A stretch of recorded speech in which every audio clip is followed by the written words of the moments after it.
Very good evening to all of you.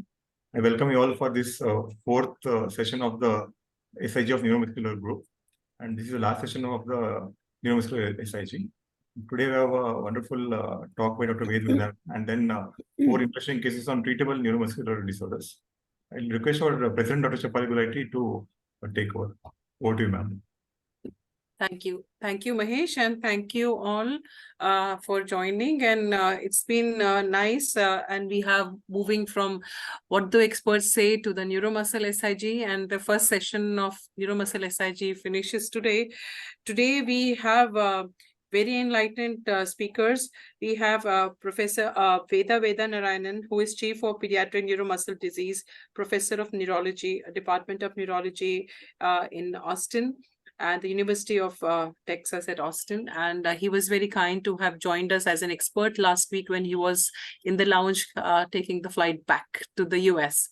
And we have cases from across India with the wonderful residents, with their wonderful mentors. And then we have experts, Professor I.C. Verma, who is father of medical genetics of India, and I think undisputed father of medical genetics, and nobody needs he needs no more introduction, and very rightfully got Padma Shri, but I think a bit late, right? But anyway, better late than never. We are very proud of you, sir, and you are our role model. And Professor Veena Kalra, who has been, sir has also been my mentor, and I remember from the first day of my residency, what he had been teaching, because I was posted in his unit. My other mentor and Professor Veena Kalra will be just joining, and she will also be an expert. And we are very happy and to have another expert who is Dr. Purani, and she has, Dr. Purani Anandakrishnan. She has been very kind enough to have joined, and from Malaysia. She works in Pantai Hospital, Kuala Lumpur, and has interest in neuromuscle disease. She had joined us last year as well when we had the series of webinars, 20 webinars on the, rare diseases on DMD, SMA, various aspects. When we had 128 panelists from across the globe, she was one amongst them. And welcome you, Dr. Purani. And she's 2.5 hours ahead, so she is beyond 10 p.m. Now, and we are very happy to have you there. Now I hand over to Dr. Renu Sudhar, who is our dynamic EB member from North Zone, and is a convener, co-convener of the Neuromuscle SIG. Renu, you can please take on for the flow of the presentation. Thank you, ma'am.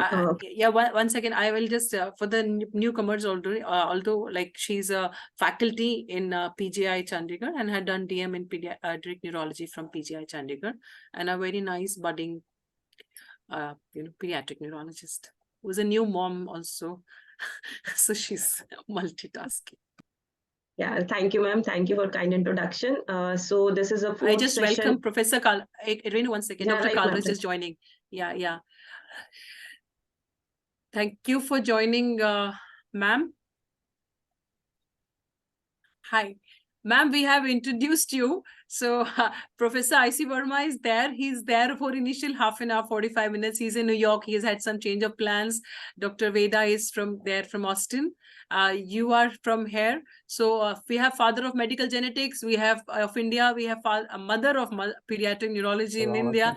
And we have Dr. Purani from Malaysia. So, and we have so many people from all over in India, and we just really would like to mention Dr. Lima Pauline, who has been kind enough to have come. So we have presentations from all across. So we just start. Renu, please start. You are not ready yet. Yeah. We are ready. Renu, hello. Start. Yeah. So good evening, everyone. Hello, ma'am. Hello, ma'am. Hello. Oh, how are you? You're audible. Good evening. And namaskar. Hi, Ved. Nice How to are see you? after such a long time. I'm well. Such a long time. Such a long time. Really a pleasure to see you. Good Believe to me, see you ma'am. I didn't get to see you this time when I was in Delhi. It was very short, but I'll definitely make it this next time when I'm there. Next time you can't go without seeing me. I will. I'll be there, ma'am. Yeah. And how's everything in Austin? Everything is okay. I mean, we're Wonderful. I'm also getting old, closer to my end run. Not at all. Not at all. Okay. Yeah. Ma'am, so I have introduced to Dr. Veda and to everybody. We have father of medical genetics, Professor Verma, and mother of pediatric neurology. in Right. you. Yes. Thank you very much for your kind Thank you. introduction. Thanks. Thanks for your kind introduction. Yeah. And my mentor, yeah. So Renu, Thank you.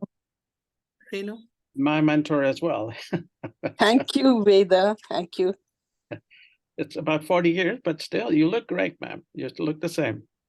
Oh my God! Come on, Yes. Veda. That's a loyal student just passing compliments. No. Yeah. I didn't know that you were there, but I had some pictures. I'll send it to you. Thank you. Yeah. Dr. Veda, you can start sharing your screen and start your presentation. Renu All can right. coordinate from the cases onwards. Yeah. Right, ma'am. So without wasting time, we should go Okay, ahead to listen the experts. Good evening, all of you, and it's a very great pleasure. So you can share your me. screen, sir. Your screen is not shared. It is. Is it? It is not. Because I was sharing it with the other. What's her name? Asmita, that was in the practice session. Sir. Okay. Yeah. I'll try to bring it up. Asmita? Okay. Okay, I'll share. Yes, you're Yes. on, but not on full screen. Yeah. Okay. Yeah, it's fine. And good evening, all of you there. And it's an immense pleasure and it's an honor for me to have this opportunity to talk to you about this topic. And I greatly indebted and thanks to Dr. Gulati. And I'm so privileged to present this to all of you, and in particular to my teachers who were involved in introducing me to neuromuscular disease as a resident more than 4 decades ago at All India Institute. So my journey, I trained in Duke University and then at Johns Hopkins. And for many years, our main approach with neuromuscular disorders were one of identification and symptom management. But in the last perhaps in the decade, there has been so much excitement, and especially in the last few years, that it's really a great time to be in this field, thanks to all the advances in genetics knowledge, plus also in therapeutics that have led to some really exciting advances. And I will share some of this with you today. I have no financial conflicts in relation to this particular presentation. I will discuss some treatments that are currently not approved by FDA. So coming to the topic of gene therapy, we all are aware that hereditary disease are as a result of gene mutations. Now, if you look at neuromuscular disease, at least we have over 500 disorders that are associated from known genetic mutations. And most, if you look back, have a tendency to start in childhood. And most of them, we don't have good, effective therapies at this time. If you go and look at it, the logical treatment for this would be, let's put back what's missing. But, we have challenges in doing it, and we are making headway towards that. And as you know, we are in the realm now where there are some treatments that have been approved, and many that are in the process of being tested and in progress with clinical trials. So I'm going to start off to just show you about a patient with spinal muscular atrophy, just sort of show you where we are at this stage in the last few years. So this is NS. He was born to a primigravida mother. Really, pregnancy was uncomplicated. He was a healthy boy, born at full term, normal anthropometrics, no dysmorphism, contractures, spinal deformities. His muscle bulk was pretty normal. His reflexes were present as a newborn, and he had no abnormal neonatal reflexes, no bulbar issues or respiratory problems. So we it happened that this was just about a month before he was born. Texas initiated the newborn screening program. And this child was identified pre-symptomatically with homozygous mutation in SMN1 gene and had 2 copies of SMN2. So he had a diagnosis of SMA type 1, which I'm sure all of us recognize that it's a devastating diagnosis at that age, because it eventually ends up in mortality by 2 or being on a continuous ventilation program. This child was the first one here when I came to Austin, where we gave him the new medicine, the gene therapy, Zolgensma, or has a long complicated name, onasmogene abipravec, on 35th day of life, along with steroids. And this child did really well. And at 12 months, he was sitting without being supported, crawling on all 4s, pulling the stand. And at 15 months, the child is walking and trying to run, crawl up steps. And I would, challenge, nobody can really find any deficit motor or in developmental issues with this kid. So this kid looks like perfectly healthy, normal child. So this is a remarkable change in, both in my life that I've seen SMAs in the past. And also, all of us are seeing this, this is a date, it's becoming more common with our ability to provide this treatment. So when you talk about treating genetic neuromuscular disease, at the present time, we have 2 broad approaches, actually multiple approaches. One is to modify the messenger RNA, and the most common methodology we are using in neuromuscular and other areas is to use an antisense oligonucleotide. We're also sort of making progress in using small interfering RNA molecules. This is, petaceran is for adult amyloidosis. We actually have seen 2 kids with amyloidosis, and we are considering. And geoferceran is for the hepatic porphyrias, which used to be a devastating illness. The other approach is to replace the mutated gene. We have 2 of them now. And then we are in the brink of bringing CRISPR-based technology to correct the mutated genes, but still clinical trials are yet to sort of commence. Reading through stop codon molecules are available, but not yet in the United States. It's commercially approved. And then there are also stem cell-based therapies that are being looked at again to treat several of this. So in the foreseeable future, there's going to be a remarkable change in scenery in terms of how we look at these illnesses. It's going to be a disease that is treatable more or less like what cancer has evolved in our lifetime. So I'm going to talk mainly about 2 broad areas. One is about antisense oligonucleotides, because we have used this, and also on gene therapy with AAV virus vector. So the antisense oligonucleotide, this is actually an old technology that was recognized in '78, mostly in the in vitro systems. And then it sort of moved on to become in vivo, where you could put it into cell in the 90s. And then this basically it is a short segment of oligonucleotides that have will bind to the pre-mRNA. The binding is quite avid and much more vigorous than the local ribosome, because of some changes in the chemistry. Usually the ribose and the phosphodiesterase, they're modified in multiple ways. So when it binds to the pre-RNA, it causes a change in how it will be expressed. So there are 2, sometimes it'll exclude it, and sometimes you could block a splicing site and then include an exon into a mRNA that was otherwise going to be excluded.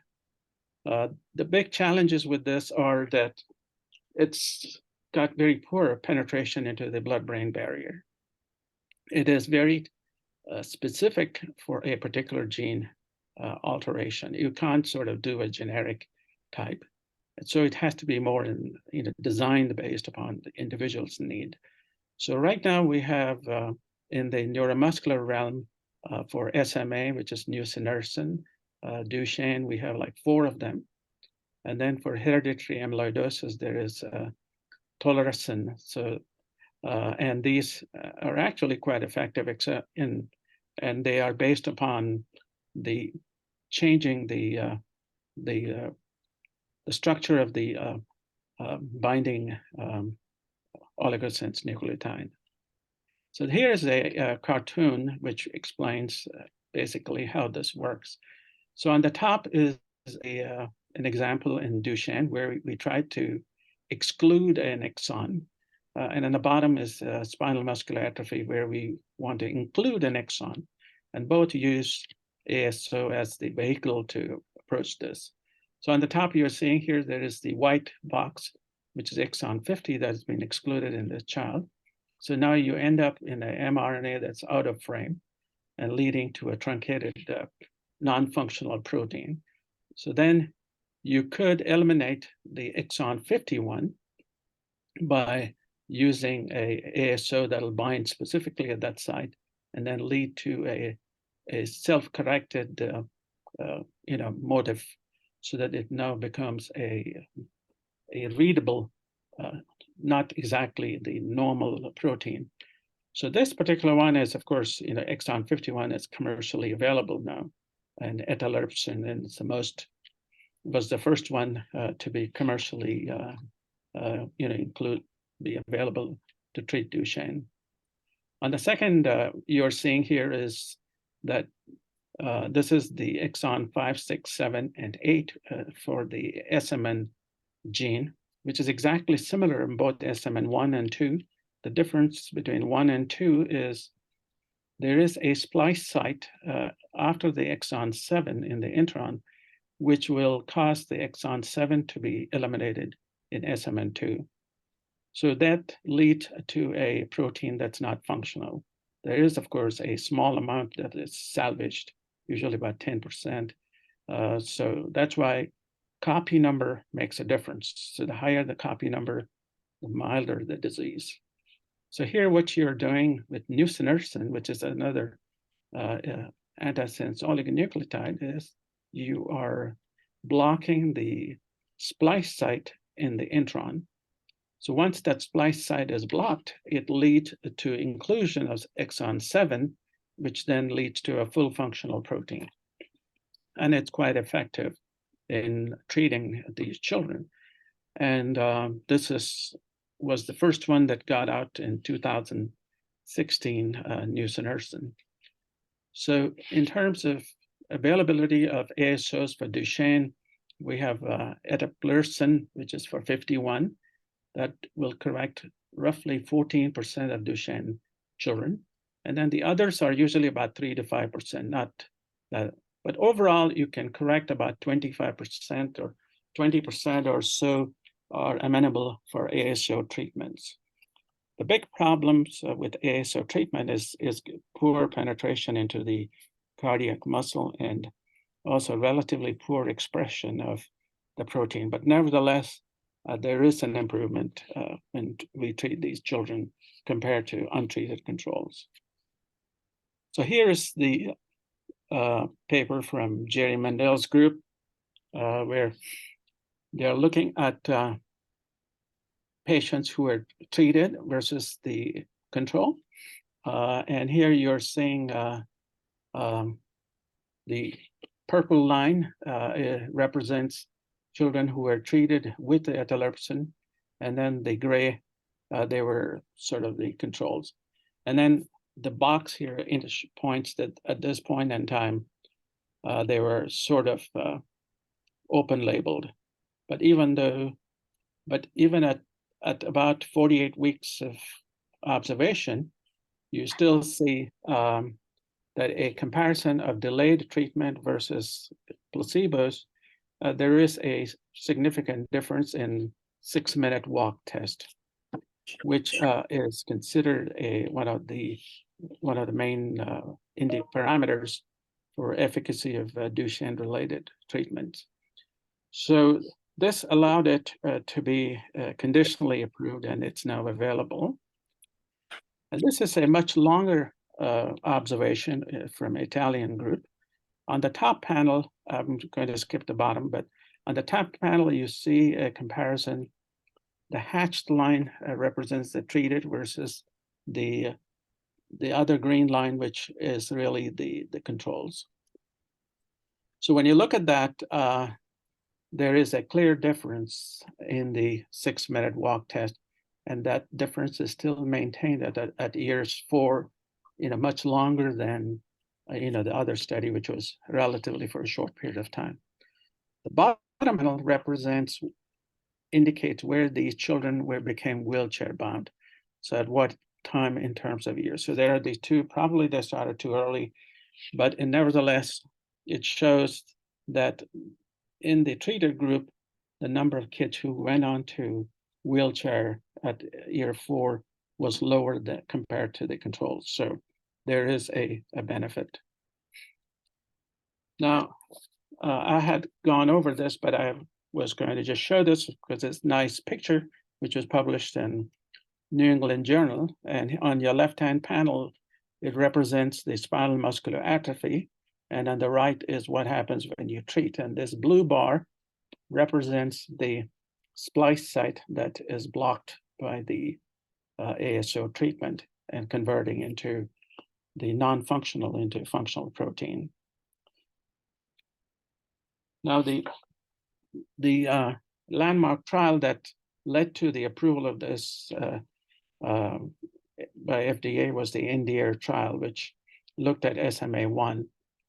And here you could see there is a clear difference in the group that was treated with nusinersen versus control. And here they're looking at either death versus need for continuous ventilation. And you could see at about 56 weeks, there's a clear difference and with a p-value of 0.005. If you look at overall survival, even with the ventilation, you see that there is a difference. So this was one of the trials that allowed nusinersen as a treatment for spinal muscular atrophy in 2016. And soon people were seeing that it was really quite effective. And also we learned many more things in terms of timing. So then in 2019, there was a small molecule that was recognized, and then it was actually tested previously and it is again, the molecule works by a fairly complicated pharmacology I don't understand. It blocks again the splice site on SMN2 gene intron. As a result, it causes inclusion of the exon 7 and expression of the protein. So here is a graph that untreated, and this is the low dose and high dose treatment with this medicine, risdiplam, which is taken orally. And you do see that there is a difference in the SMN protein expression in the white blood cells. This is in cells in the bloodstream and not in the muscle. Further, they do see that same phenomena happens in muscle as well. The problems that are seen, which is that rarely we have thrombocytopenia, and there is an issue of sterility in males. This was seen more on animal studies. It also is quite better than nusinersen, that it can penetrate the blood-brain barrier. We do have in our practice, about 12 children who take this. And usually this is offered when the nusinersen for some reason doesn't fail. And there are some who are taking both nusinersen and risdiplam in combination. And there is some, anecdotal or small group information that it may be helping in that setting, but there's no clear comparison head-to-head between the two. So this is a trial that was published again in 2021 by the Sunfish, that was what they were called. And here, this is a natural history for each individual patient. And these are lines that mark the likelihood of different events. So if you look at this line, 75% of children with SMA are likely to be event-free based upon natural history data. At this point, you have 8% who are likely to be free of respiratory or severe complications based on natural history data. So when you treat these kids, you see a good majority of them manage to cross the 25% event line and get very close to the 8% event line. So based on this, the medication was approved, and then later on, this was published as showing that risdiplam is efficacious for treatment in patients with SMA. The next big thing that happened is really gene therapy using the adeno-associated virus as the vector or the vehicle to transfer the gene transcript. So here's a cartoon, and it shows the adeno-associated virus. This is a cell membrane where it has to get inside. It enters, and followed by entry, the virus opens up, and then it releases the DNA motif with the promoter that was entered inside. And then it stays outside the nuclear DNA as a separate entity. We call it episome. And it functions like the nuclear DNA in terms of recognizing the need for transcription and forming the protein. So this has been, I would say, this has been the vehicle that is now currently being tested and also used for FDA approved for multiple treatments that are based upon replacing gene that is missing. So this is gene replacement, obviously, is the logical solution to lack of gene causing disease. And you could do a full or partial replacement, depending on the nature of the illness. The mechanism of the disease from the gene needs to be elucidated. So you need to know what you're trying to accomplish. Is this a silencing process or is this an enhancing process? You also need to have a good understanding of genotype and phenotype so that you know how far to treat. A suitable vehicle, I think we talked about that. And then the vehicle should be such that it'll allow package of the gene of interest. And then the gene that is put in should not be degraded, and it should have a durable curative effect. And of course, it should not integrate into the native DNA, because then it has a higher likelihood of disturbing expression of other genes or also having perhaps carcinogenesis. So AAV has been a good vehicle in the sense that it has low virulence when you're in, and then it also does not integrate into the native DNA. And so far, it's been found, at least for SMA, that the duration of the gene effect when given early persists for the longest is about 6 years or more, not up to 10 years as yet. So right now we have gene therapies. These are the approved ones. Libera was approved for lipoprotein lipase deficiency, but unfortunately, there wasn't enough of a market to market it, so it is not available. Luxturna is available for retinal dystrophy. You have Zolgensma, which has been a great success as of now, I think. There are close to 3,000 plus children in the world who have received it as part of treatment. And then there are treatments for B-cell lymphoma, adenosine deaminase deficiency disorders, which causes severe SCID. And then Duchenne got its first approval about 6 weeks ago, called Elvidis. X-linked myotubular myopathy was tested. It seemed to work quite well, but there were issues that's being relooked. There was problems with severe hepatic hemorrhages, and this was not recognized. That's being worked out.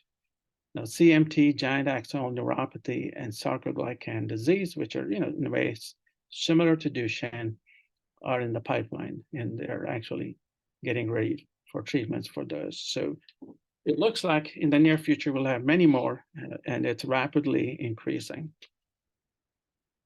So how does the adeno-associated virus look? So this is a scanning electron microscope picture. So this is a adeno-associated virus that's packaged fully, and this is an empty virus. So you have to have, these are have to be purified, grown in cell lines, and then purified repeatedly in fairly complicated ways so that it's perfect and pure. And I think that's where they claim the cost of these things are come through because of the way of making it and processing it. So this was, AAV is the big player these days for gene therapy, and this was it was identified as a simian virus back in '65, and then it was vectorized for gene therapy in cell lines experimentally in '84. The first trial was with a human cystic fibrosis in '96, but there were some complications and it stopped. And then now, of course, the first one was Glybera, Luxturna, Zolgensma. There are many serotypes of AAV. You have 6, 9, 15, so on and so forth, and also some that are primate-based. And the idea is that these AAV have different levels of avidity to different tissues. Say, for instance, 8 likes the liver, 9 can get into the nervous system, and there is, I think, 6 which is being used by, it's just in trial for, again, dystrophin for muscle. So the AAV has low virulence, and it has low levels of immunogenicity. And the big problem is that it has a limited ability to carry. It's about 5 kilobases. And also there is issues that you may have a certain level of neutralizing antibodies in given population. So presence of the neutralizing antibodies increases with age, and it also is dependent on various populations. So here, for instance, if you take overall, about 30 to 60% of adults may have antibodies to several AAVs. Wisconsin had 32%, South Carolina was high. Poland, for some reason, it's interesting to find that it was about close to 80%. So the issue is that if you had the neutralizing antibodies, then you are not a candidate who could benefit from it, because it'll neutralize the virus even before it has a chance to go to its place of target. So the other adverse effects we do see with AAV is with liver, because it is the first filter. Increase in transaminases is quite common, and it'll happen immediately after the infusion, and it'll persist for several weeks.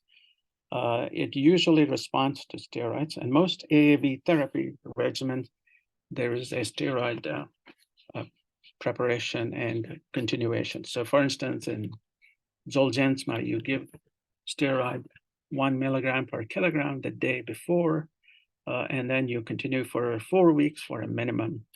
And then, of course, depending on how your liver function as you titrate. Whereas for, say, the newly approved Duchenne treatment, you have to be on steroid, which is standard of care for most. And then it again has to be increased to 2 milligrams and then brought down. Further higher dose may be needed.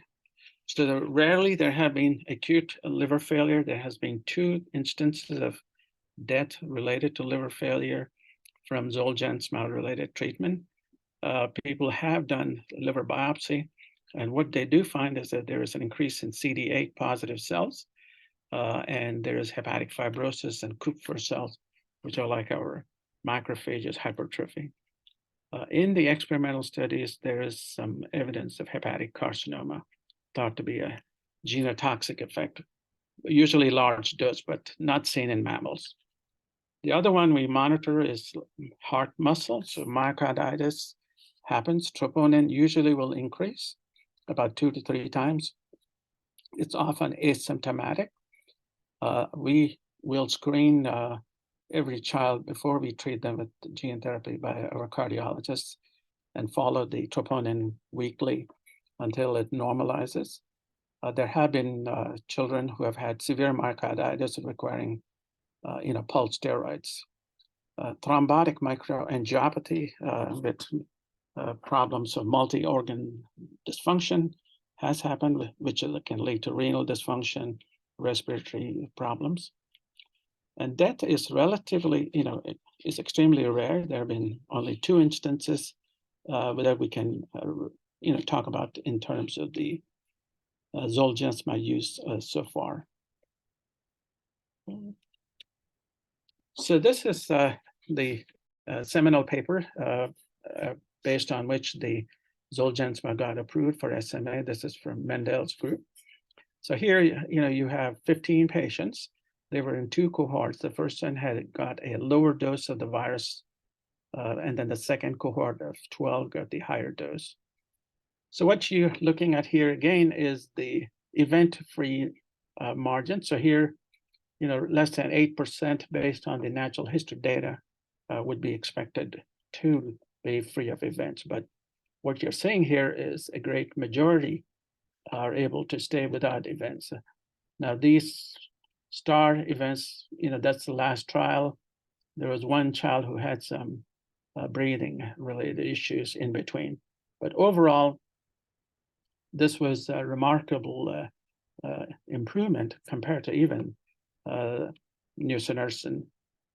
And these children, of course, they were not identified at birth, and these were generally treated between ages of 3 and 6 months, which is when we identify patients clinically with spinal muscular atrophy. So this is a START trial, which is a continuation of the same cohort. And what we do see is that some of them will start to have some fall off in their strength, and then you may have to use additional treatment. Usually we would use nusinersen or risdiplam these days, but if you identify much early, the likelihood of fall off is significantly lower. Now, this is a large study which was published very recently from the European group. Their criteria was, will the child have an ability to sit unsupported at 6 months?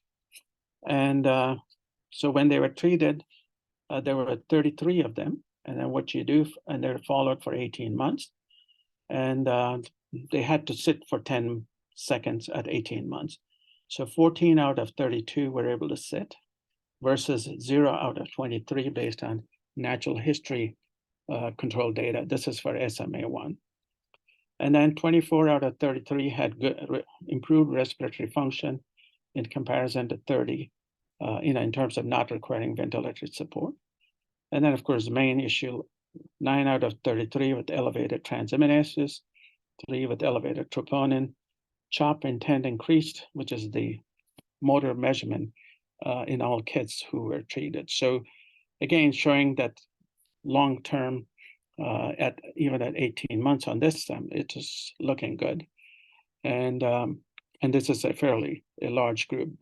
The thing here is, of course, the timing of treatment. This was, again, not treated right at birth or very early in the asymptomatic state. But then, both animal data and also some anecdotal data, like you had mothers who had a child with SMA, and then you identified that their next baby was also going to be an SMA. That offered an opportunity for early treatments. It started with nusinersen. And clearly, it was identified based on sibling data that children who were treated, before they were ill, did much better. Number 2, when you look at the animal data, it shows that histopathologic changes in motor nerve endings precede clinical evidence of muscle weakness. So both based on that, it led to the need that we should treat them in the pre-symptomatic stage and have a mechanism by which to identify. Further, the immune-mediated side effects that we talked about, liver injury, myocarditis, and thrombotic, they're significantly lower in small babies. This is based on, of course, further information. And it makes sense because the dose of virus used is lower when you're smaller. And also maybe your immune system is more naive and accepting and doesn't really, it's not as vigorous in responding against it. So currently in the United States, except the state of Nevada, this is of February 2023, all babies who are, and Hawaii, there are just two, Hawaii and Nevada, which do not have a newborn screening for SMA. Otherwise, every other state, babies are detected and you get a diagnosis of SMA, if present, between 10 to 14 days of life. So that's enough for us to get started on treating. And we will treat with Zolgensma on babies who have no SMN1 and who have 1, 2, or 3 SMN2 copies. SMN4 is a little controversial. I'm sorry, 4 copies is a little controversial, but this is available in the entire country now. I'm going to just talk a little bit about the gene therapy for Duchenne. Now, in difference from SMA, the big problem with Duchenne is the large length of the dystrophin gene. So on the top panel, you see the full length, which is about 14 kilobase in cDNA and 427 kDa. Now, this cannot be packaged into the adeno-associated virus. So then people started looking at ways to shorten the motif. This is mini dystrophin. This is half the size. And then it led further to microdystrophin. So now you have 125, that's the smallest one. And the way they brought it down is by reducing the spectrin repeats in the rod domain. And this was based upon finding that patients who have mutations that would delete large portions of this rod domain, when you looked at them clinically, they did not have severe, or their weakness was not profound. And they were more like Becker, which then led to the understanding that you could have shorter repeats in this area and still have meaningful functional protein that'll work well. So this is what is available now, which is called Elevidys, or delandistrogene moxeparvovec mouthful. So this is a non-replicating, it's a recombinant AAV virus, which is from monkey, which is rhesus monkey 74, and it has an engineered microdystrophin. It has its own separate promoter, which is muscle specific. It's a muscle heavy chain promoter. It transduces quite well in skeletal muscles, heart muscles, and diaphragm.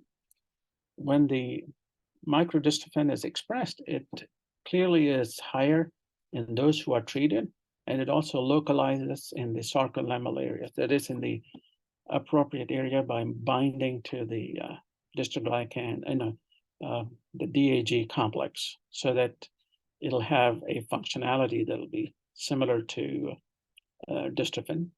Its current approval, which was just about 6 weeks ago, it is approved for children ages 4 and 5 only. And the reason for this was these were the ones where they could show that there was a change in the trajectory of their walking pattern.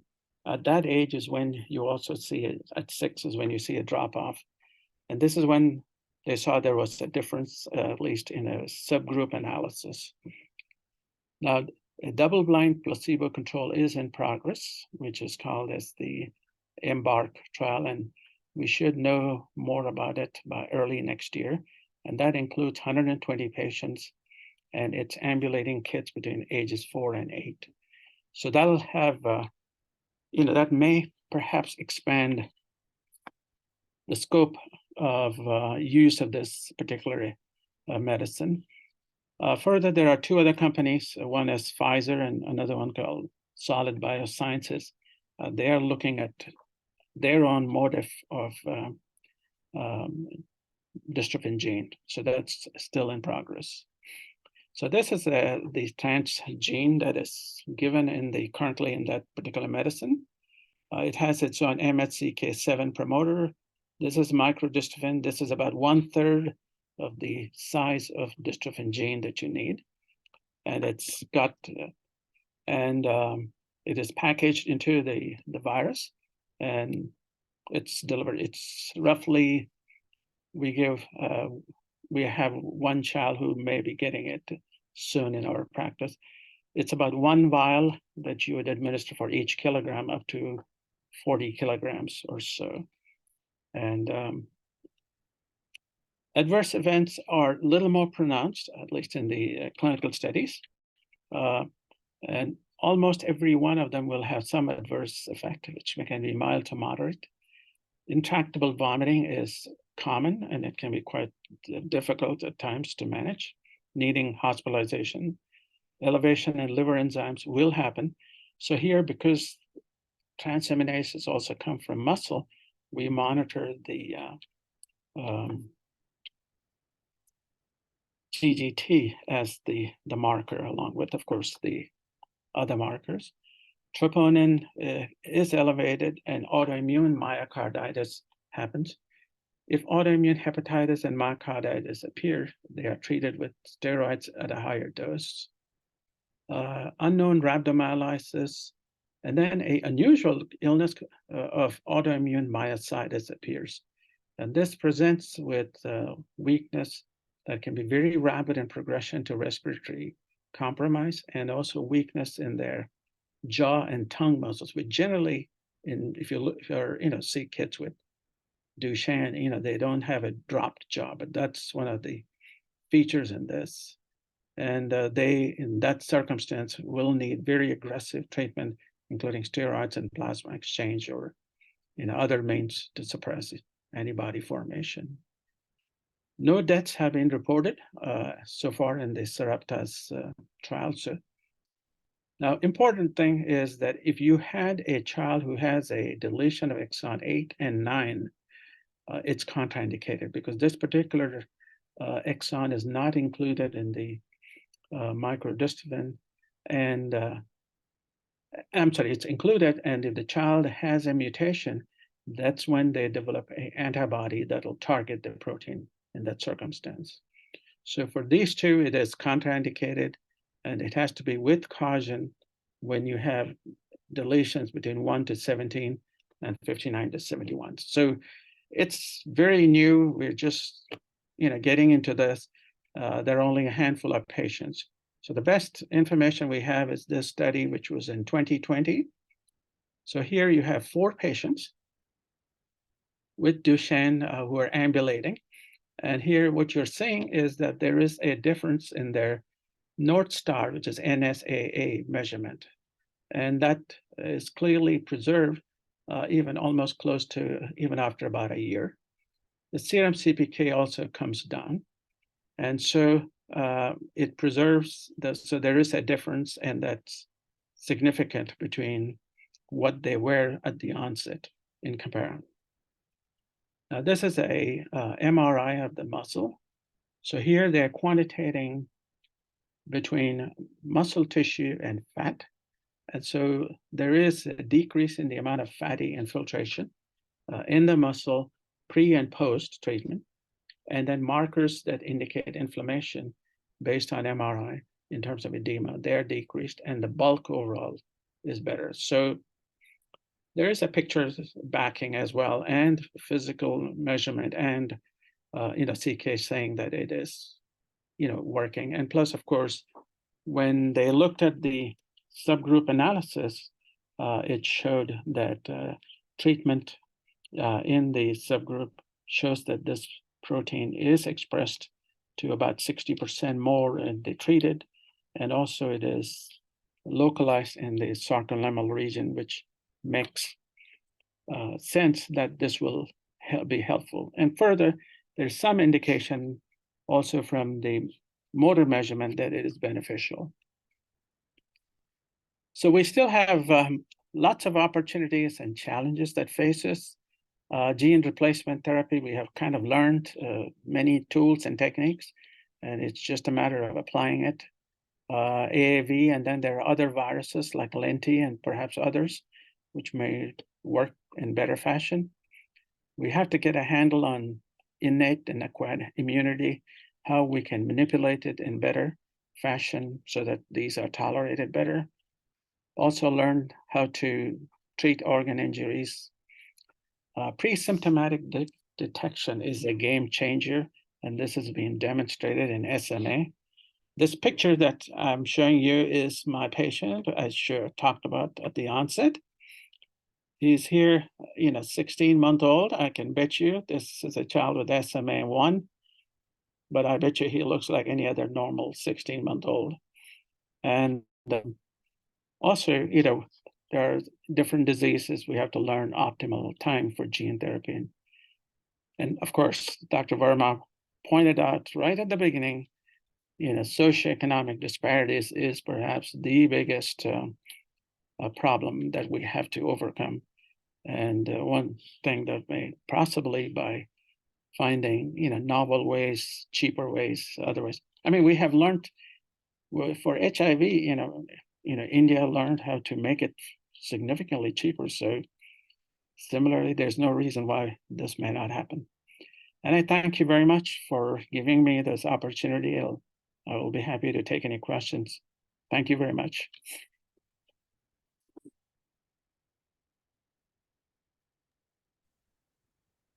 No, wait, the one question I have is 8 exon. Why that is a contraindication? That's because if exon 7 and 8 is included in the microdystrophin, that Okay. it's in the main hinge area. So when that gets expressed, that becomes an immune motive where it'll target it. And so there have been only 2 patients who developed that problem, but they want to be careful.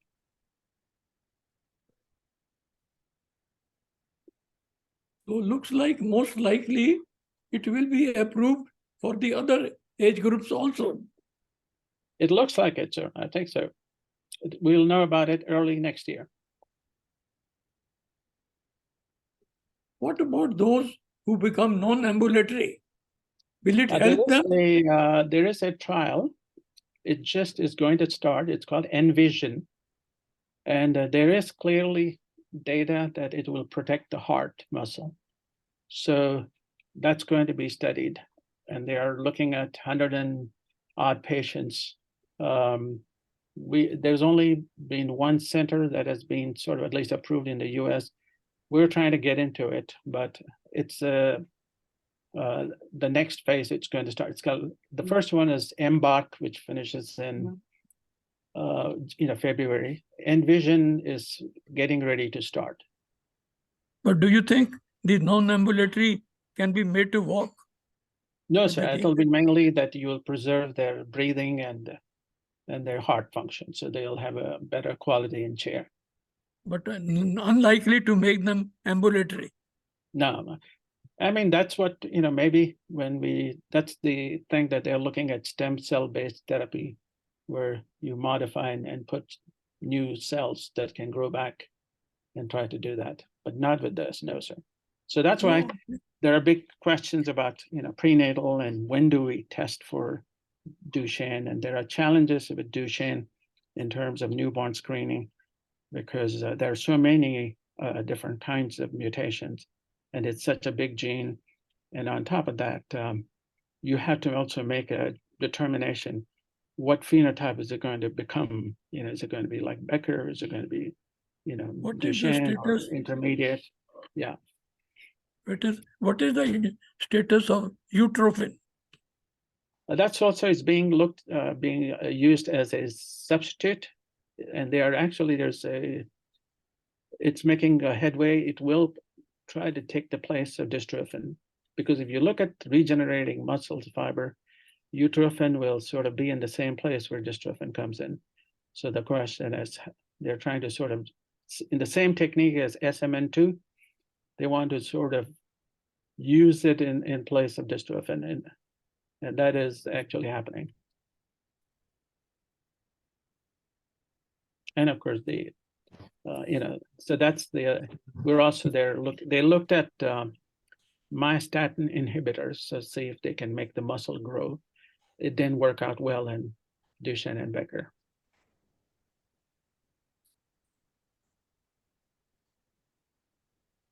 So thank you so much for your wonderful talk. I have just a small question regarding this gene therapy trial in Yes, Duchenne. Like after 40, like whatever duration they have given, North Star remains from 28 to 32. So at the 4 to 5 years of age, you don't expect that the North Star will decline so fast. So, correct. so how do we take this that the therapy is really effective in terms of long-term outcome? I think you have to follow them. I think all children who get gene therapy are required to have 5 years of follow-up, and so it'll be again, it'll be preservation of, again looking for that. That's a good point. Like it's at 6.3 years of age is when North Star. If you look at the curve, that's when it starts to make a turn. So we'll be looking at that very carefully. What happens when those who are treated versus not treated, whether that changes the angulation of the curve. Sir, I will take the liberty to ask one question. Please. What about VTA11? It was FDA approved as an orphan drug for IPSC. For I'm sorry, which one? DMD. Sorry? VTA11, which was approved as the only IPSC for DMD by FDA. I don't know. I mean, there is the one that's coming up where in October is Vamorolone. Are you talking about Vamorolone? No, I'm not talking about. I'm talking about VTA11. That is the IPSC. That's the only IPSC. Oh, yeah, okay. IPSC. IPSC Inositol approved as phosphate a kinase. orphan. Yeah, orphan, I know orphan it was drug. for that. I don't know if we have not heard about it. I've not seen. No. I mean, there's also one that's looking promising for decreasing the fibroblast proliferation factor, so trying to reduce scarring. So so what's going to happen is we're going to have a situation which will be very similar to, how you treat these days malignancy.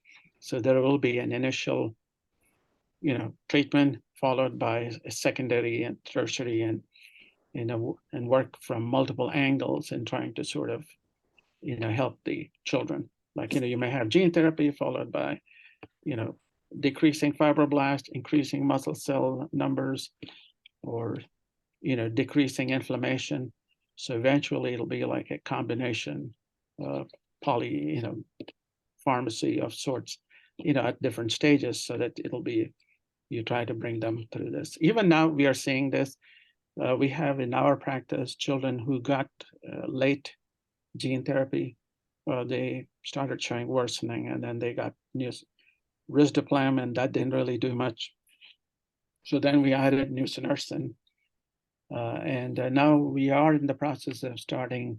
There is a trial for myostatin inhibitor. It's an antibody, it's a pro-myostatin.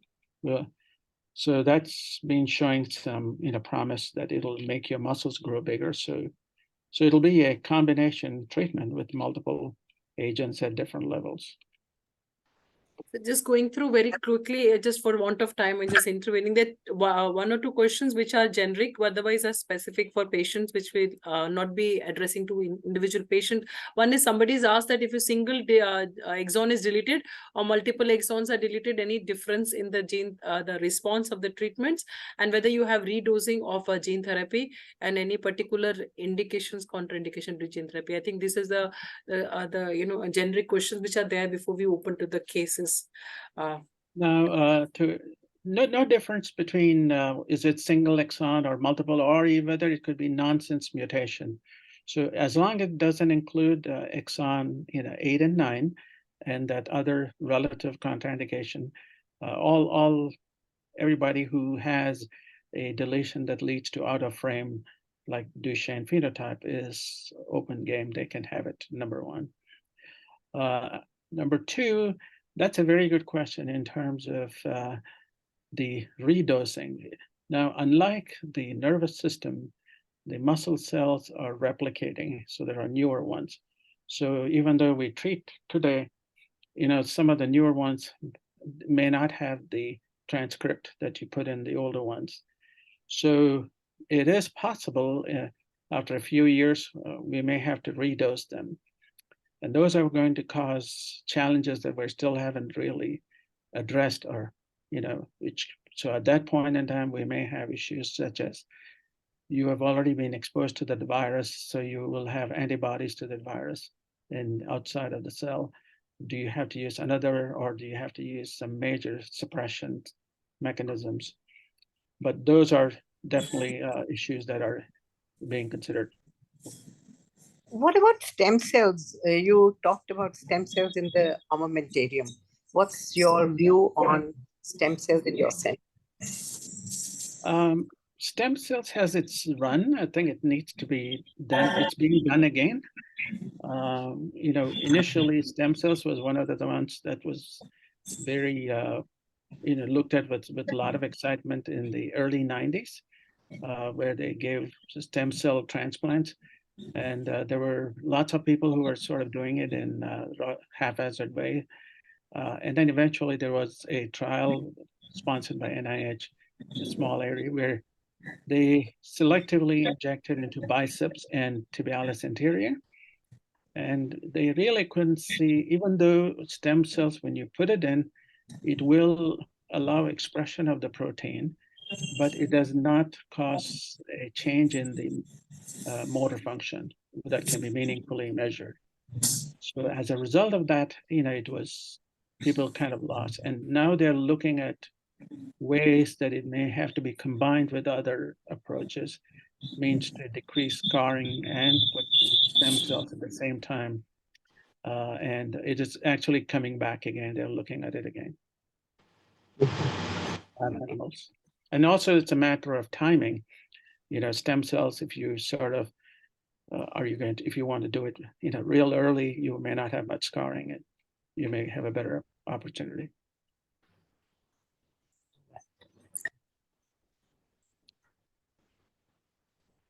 How are you, Dr. Collar?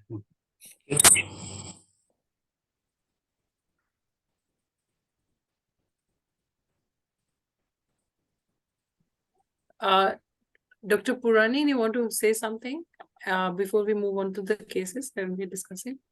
I have nothing to add, Prof. Yeah, thanks.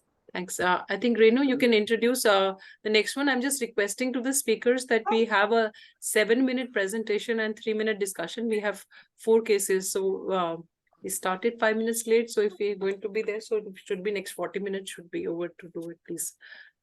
Renu, please invite. And the first person start sharing the screen. Asmita? Renu? We have first case presentation from AIMS Rishikesh, and Dr. Aman is presenting the case, and the case has been supervised by Dr. Inder Kumar Shirawat. So I request Dr. Aman to keep it to the short and 5 minutes presentation and 2 minutes discussion from the supervisor. So we can start with the first case. Dr. Aman, please. Thank you, ma'am. Good evening, everyone. Today we'll be discussing an unusual case of weakness with hypertrophy.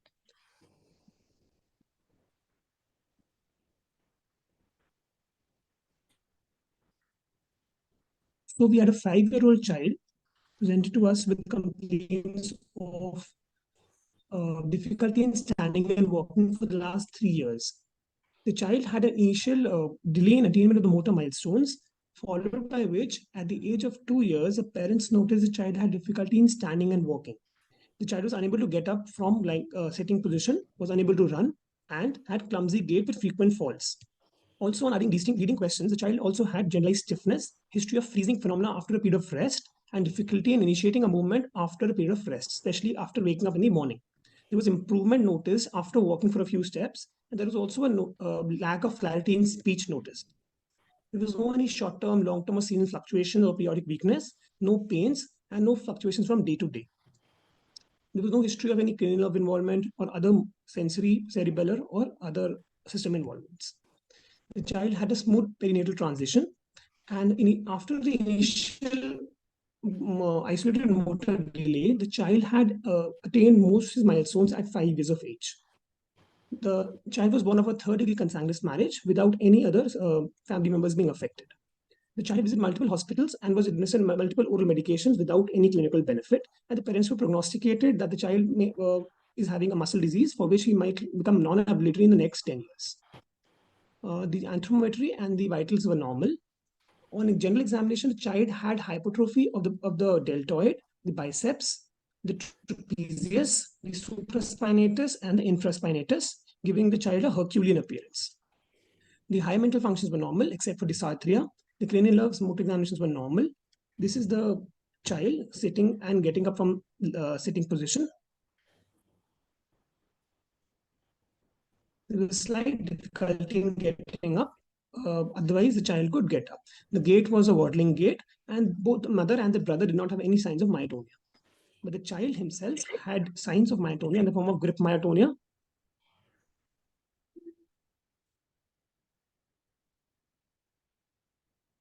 percussion myotonia,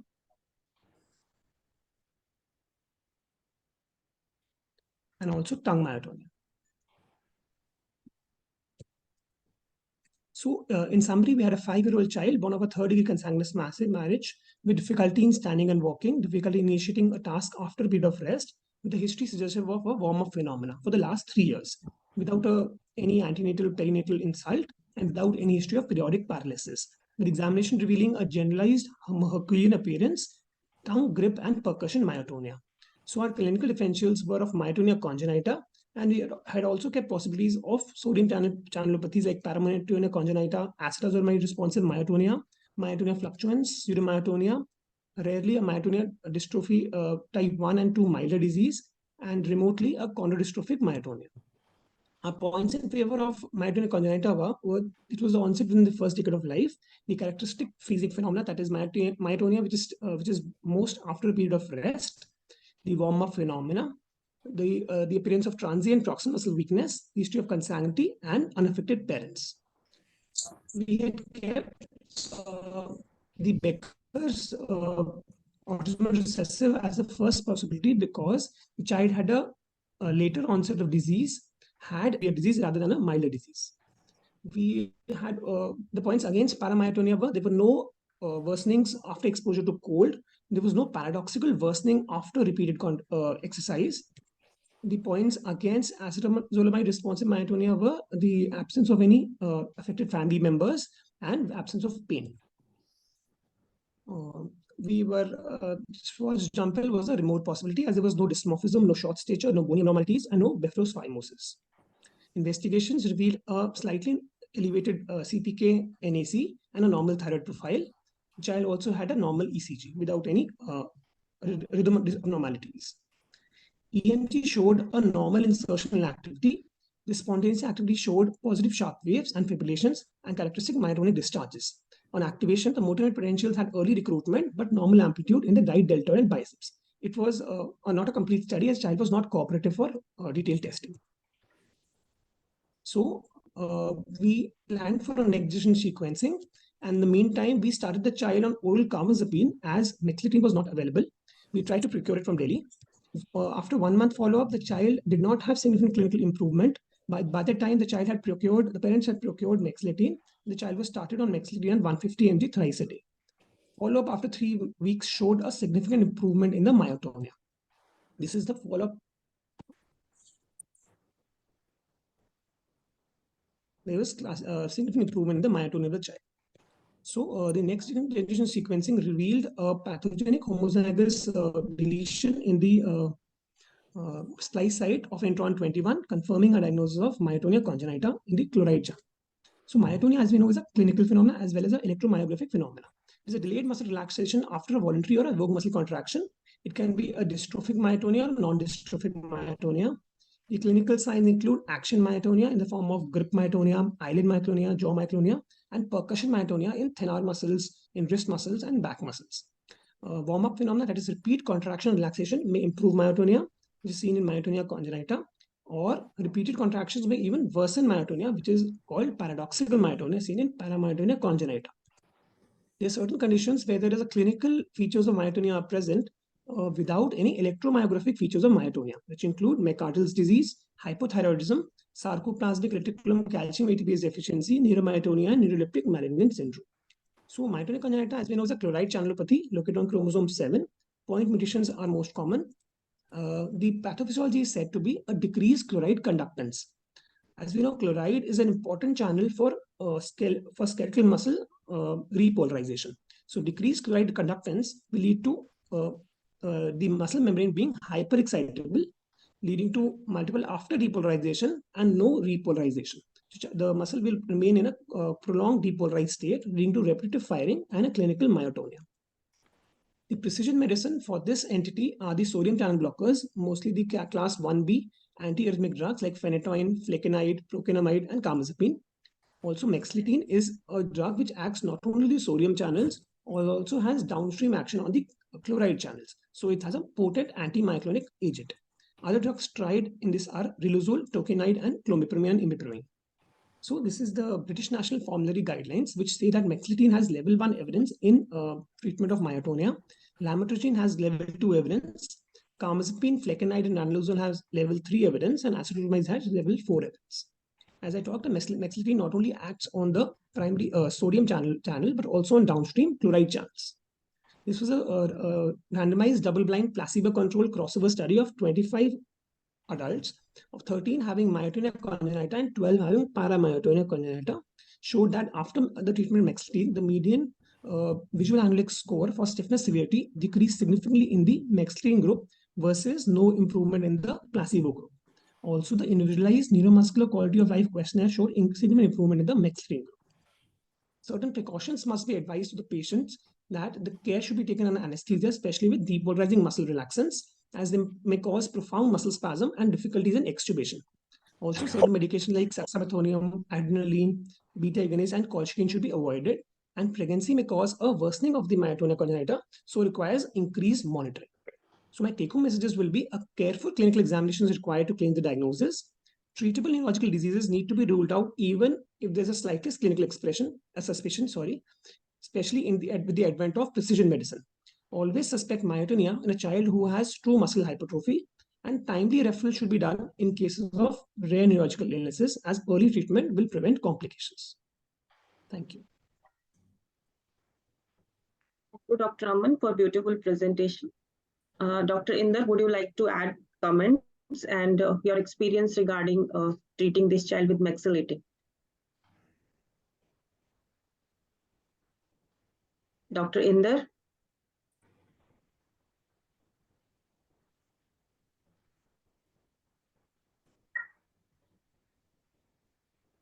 So, Aman, can you explain how did you monitor and how was the response? Like you showed myotonia behavior scale was like remain 3 to 4.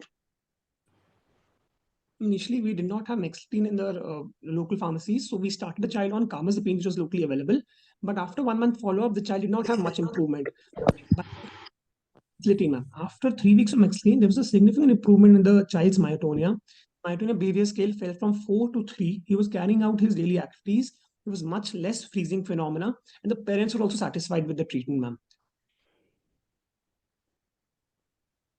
Right. So there is a question, does a normal needle EMG exclude the diagnosis of non-dystrophic myotonia? Dr. Prateek, are you there? Yes, sir. Yeah, so please, can you take these questions? And thank you for the supervising the case. We can't hear you.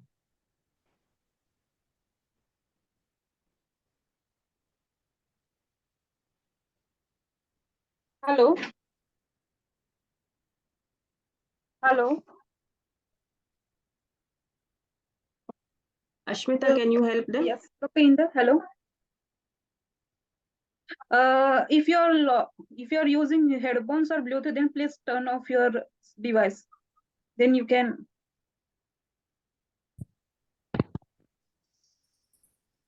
Please turn off your Bluetooth, sir.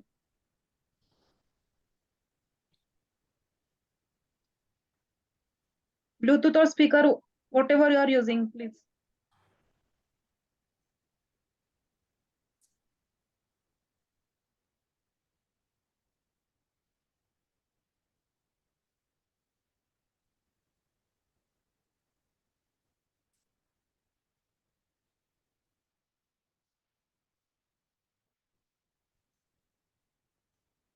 Otherwise, Aman can.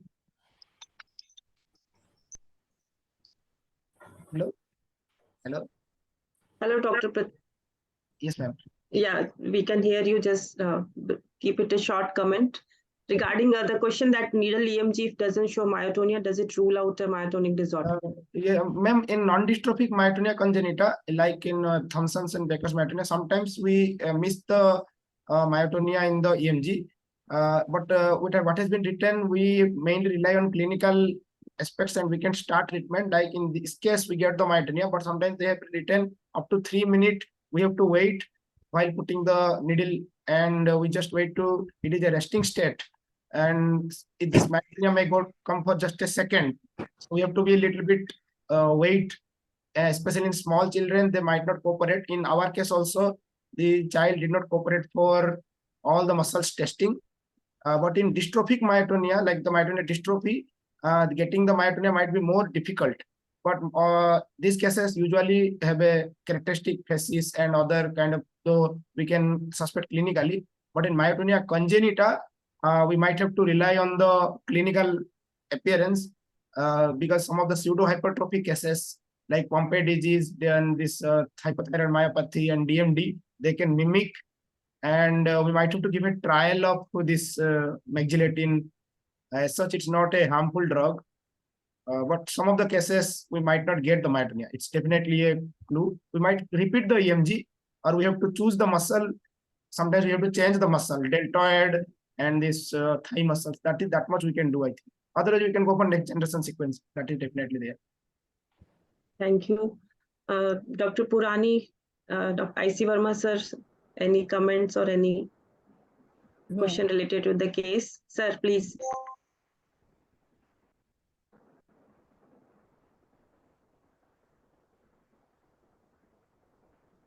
No, I have no comments because I didn't listen completely.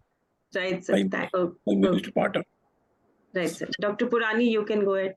Yeah, so for us also, we do have cases of dystrophic myotonia that we actually miss, or we have to do multiple punctures, and then we get the results after waiting for a while.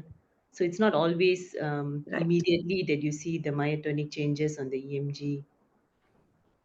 Right. So the muscles which has clinical myotonia should be sampled at least. Correct. Then the probability of getting a myotonic discharges is high. Thank you, Dr. Aman, and thank you, Dr. Prateek, for your case and comments. Next, we'll go ahead with the next. Dr. Veda can. Sir has left, ma'am. I think he has said that. No, he's there. Yes. He's there. Dr. Veda? Dr. Kalra, ma'am?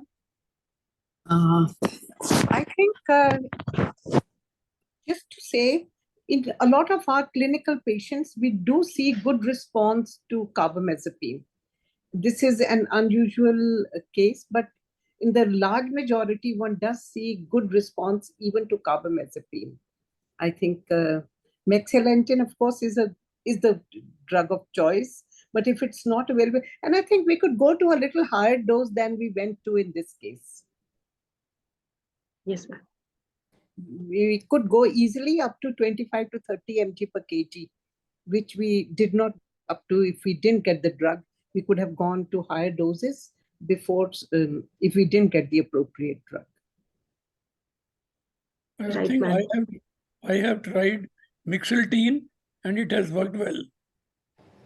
So I used to try carbamazepine, but mexiletine is supposed to be somewhat better, and it's available in India. And one or two of my patients are on this, and they are doing well. What about the others? What proportion responded to carbamazepine? That's the question.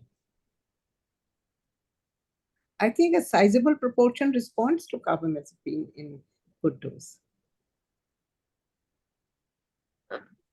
Agree, ma'am. I think with They do. antiarrhythmic drug, cardiac monitoring also remains a significant issue. Yes, there is. Yeah. Initially, this drug was for cardiac patients. This use has come on much later. Right, Of ma'am. course, the drugs are only for myotonia. The muscle weakness does not respond. Yes. That has to continue. You have to do the physiotherapy. But unfortunately, no treatment yet available to improve the muscle strength. Right, sir. Shall we go ahead with the next case, ma'am? Yes. Yeah. So the next case is presented from Institute of Child Health, Chennai. And the case is being presented by Dr. Muhammad Shadiq. And the case has been supervised by Dr. Lima Paulin. So I request Dr. Muhammad to present the case. So they are presenting a case of acute onset ptosis with a treatable condition. Good evening, one and all. I'm presenting a case of acute onset bilateral ptosis. So this is a 12-year-old male child who is first born to non-consanguineous parents, who is developmentally normal, who was studying in 6th standard with good scholastic performance. He was brought by his parents with complaints of drooping of both eyelids for 10 days duration to our hospital. There was no diurnal variation or any restriction of eyeball movements noted, and there was no diplopia or any visual disturbances as per history. And there was no history of difficulty in swallowing or any facial weakness. And there was no excess or absent sweating over the face and neck. And there was no history of any weakness of limbs or any sensory disturbances or involuntary movements. And there was also no history of swaying while walking or tremulousness while reaching for objects. There was no history of any trauma, eye discharge, swelling, or pain over the eyes. There was no headache or excess sleepiness in the child. And there was no history of any ingestion or drug intake or honey ingestion or any recent vaccination. And there was no history of any preceding respiratory or GI illnesses in the last 1 month prior to the illness. And there was no history of any similar illnesses in the past. So on examination, the child was moderately built and nourished, with anthropometry being normal.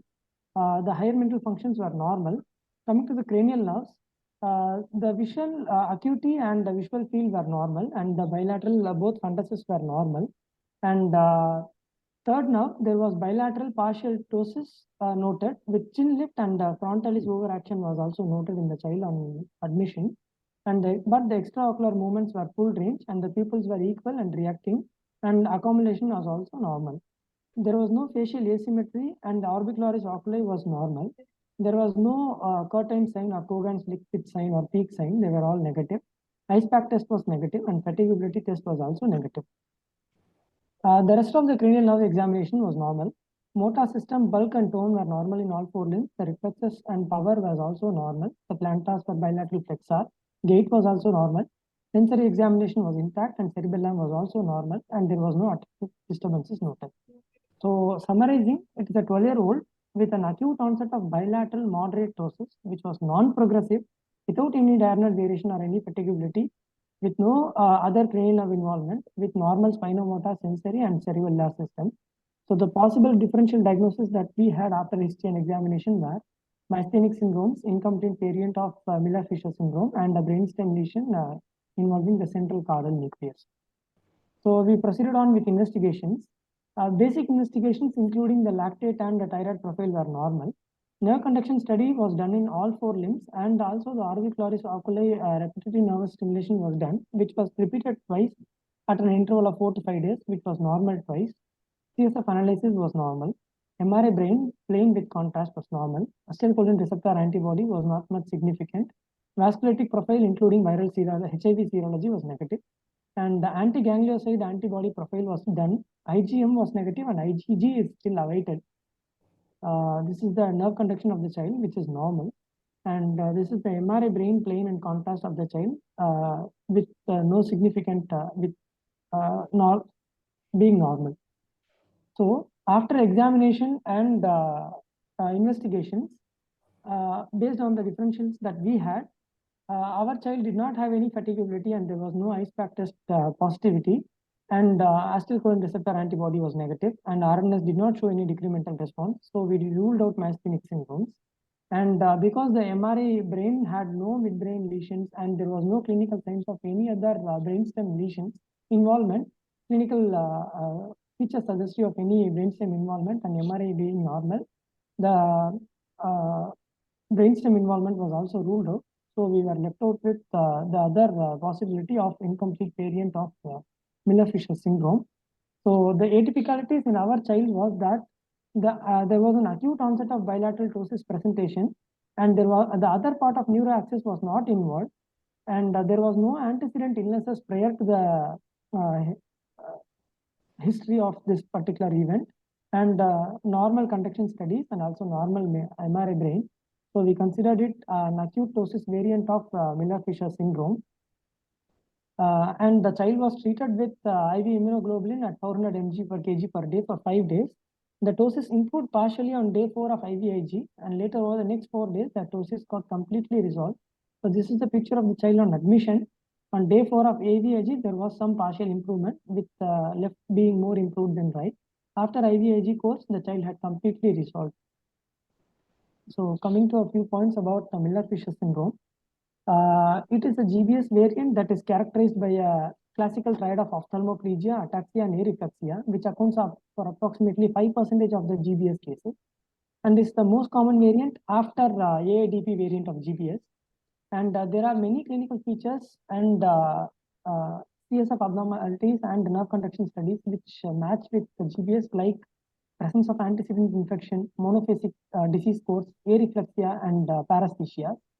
And these are all the clinical variants of GBS, among which the typical MFS variants are acute ophthalmoparesis variant, acute ataxic neuropathy, acute ptosis variant, which is considered in our child, acute mydriasis variant, and brainstem because of brainstem encephalitis variant, and acute ataxic hypersomnolence variant. Coming to pathogenesis, any infection will act upon the antigen presenting cell, and that will because of the LOS, that is the lipooligosaccharides present in the organism, they have some resemblance to the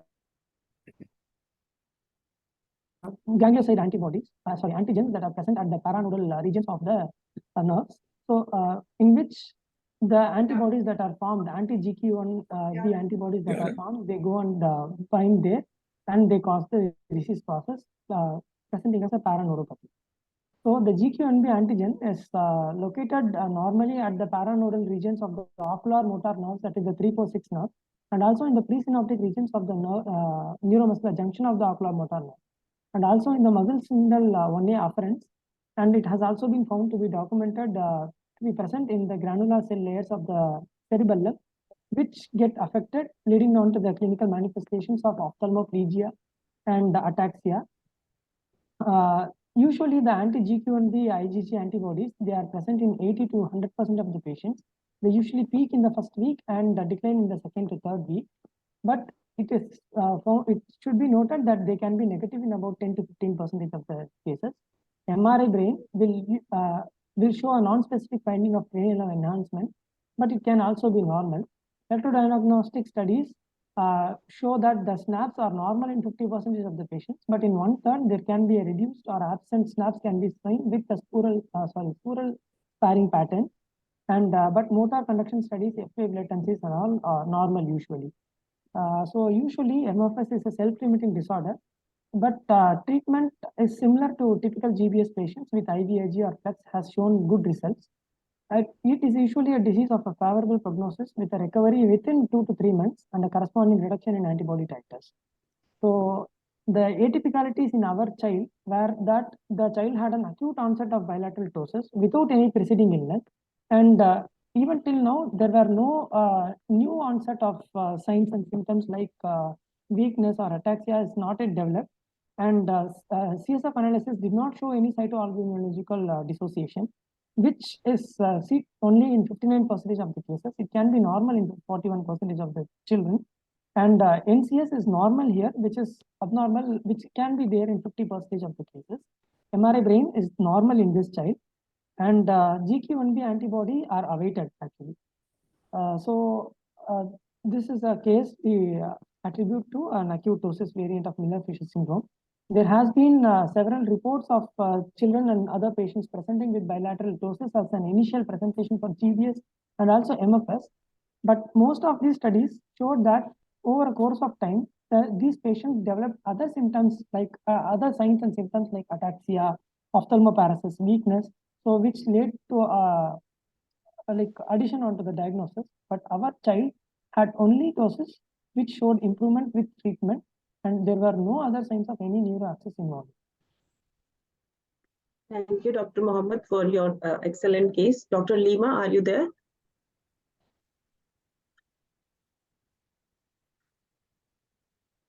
First, when the child got admitted, the first thought process was an acute onset of bilateral ptosis, and which was a little bit asymmetrical, right? Much more involved than the left.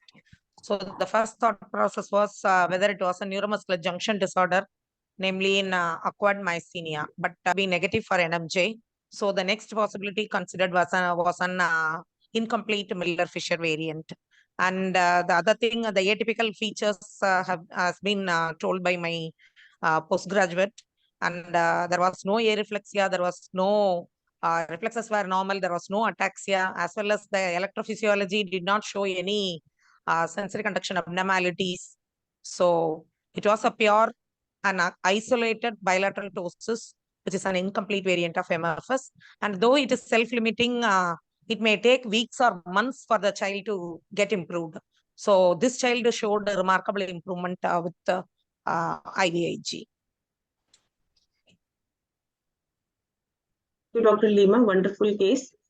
We can have some comments by our experts. Veena, ma'am. In a situation where we don't find an immediate preceding infection, I generally like to do a SARS antibody, because I think in the past scenario, we must keep that as a precipitating event alive in our minds still. Yes, ma'am. Definitely.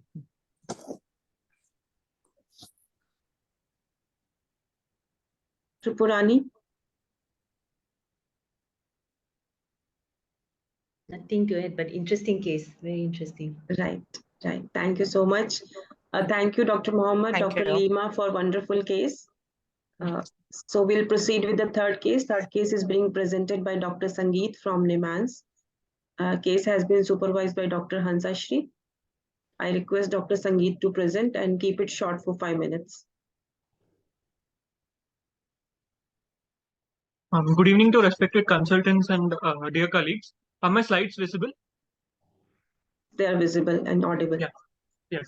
I'll be presenting a multifaceted case of sensorineural hearing loss, ataxia, neuropathy, and vision impairment. The patient is a 10-year-old girl from Andhra Pradesh, born to non-consanguineous parentage with normal development, with complaints of seizures 1.5 years back, progressive hearing loss from 1.5 years, swaying while walking from last 5 months, tremulousness of hands, and vision loss from last 5 months. So to summarize, I'll show the same in a graph. So patient was developmentally normal, had an episode of seizure at 8.5 years of age. From then, parents started noticing hearing loss, which was insidious onset and progressive, followed by imbalance from 9.5 years of age, with swaying to either side and occasional falls, with tremor of both upper limbs, with spilling of food and smearing of food around the mouth, with vision loss, which was more for distant object, and was painless and progressive. Coming to the history of presenting illness, there was no history of speech, swallowing difficulty, limb weakness, sensory loss, paresthesias, cognitive behavioral changes, bowel bladder disturbances, and no history suggestive of night blindness, loose stools, or malabsorption. The family history was non-contributory. Immunization and developmental history were normal. Coming to general physical examination, the vitals, anthropometry, and systemic examination were normal. In head-to-toe examination, only finding was pes cavus. The higher mental function were normal. Cranial nerve examination showed a reduced visual acuity with bilateral optic atrophy. There was no facial weakness. Extraocular movements were normal. Rene, Weber, and Schwabach test showed evidence of bilateral sensorineural hearing loss, which was severe. There was no tongue atrophy or fasciculation, there was no tongue atrophy in the picture seen on the right side. Coming to the motor examination, tone was normal with normal power. there was generalized areflexia. Plantars were bilaterally mute. Sensory examination, touch and pinprick were normal, but Romberg's was positive. Cerebellar examination showed bilateral finger nose and knee heel test being impaired and with a wide base ataxic gait. Here are the bilateral palms of the patient, which show subtle atrophy of the palmar and thenar and hypothenar eminences. And here's a video of the patient post initiation of treatment, however, which still shows a slightly wide-based ataxic gait with a wide-based stance. So the clinical analysis, the patient is a 10-year-old girl child, premorbidly normal development, presents with illness onset in the first decade, characterized by seizure followed by progressive bilateral hearing loss, ataxia, and vision loss with optic atrophy and normal cognition.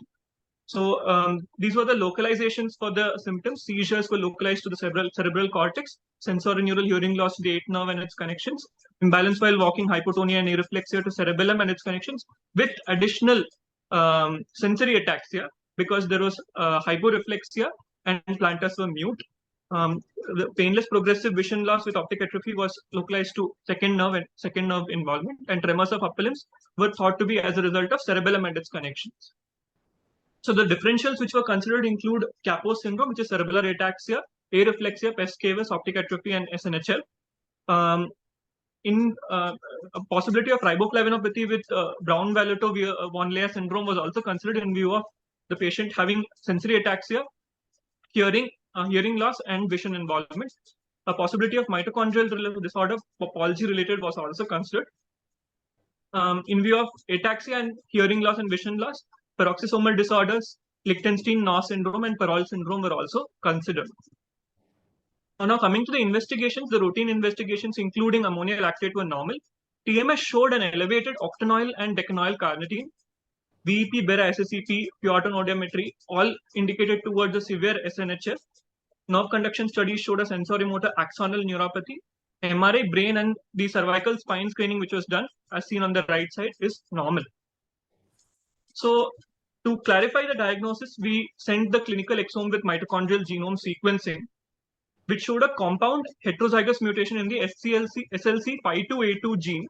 One of the mutations was pathogenic and the other was of a VUS. However, in view of the phenotype which is congruent with the BVL, we took the genetic report as significant. And the patient was started on high-dose riboflavin, that is 10 mg per kg per day, 200 mg per day. And on follow-up at 4 months after initiating riboflavin, patient noted improvement in vision loss and walking difficulty. However, the hearing difficulty remained status quo, probably because the treatment was started a bit late. Now coming to BVVL, it was described by Brown and later by Violetto and Van Leer. It is characterized by progressive pontobulbar palsy with SNHL. Mutations in SLC52A2 and 52A3 caused the syndrome. Now it is renamed as riboflavin transporter deficiency. It usually presents in the first decade, but rarely can have onset in infancy and adulthood. Cranial nerves 2 and 8 are most commonly affected, followed by 9, 10, 12, and sometimes there may be oculomotor and facial nerve involvement. In the visual symptoms, there can be reduced visual acuity with nystagmus and hearing loss with auditory neuropathy spectrum disorder with preserved OA and absent BERA may be seen. And coming to the motor involvement, upper limbs are more commonly involved with severe distal wasting. Reflexes are absent. And the sensory involvement, which is seen in 34% patients. However, in RTD3, which is the SELC 52A3, the sensory symptoms are not that commonly seen. So this just shows the genotypic and phenotypic heterogeneity of the BVVL, wherein we are able to see that peripheral neuropathy, sensory neuropathy, and optic nerve atrophy are more common in the RTD2, that is SELC 52A2, whereas the RTD3 presents more with facial weakness and feeding difficulty.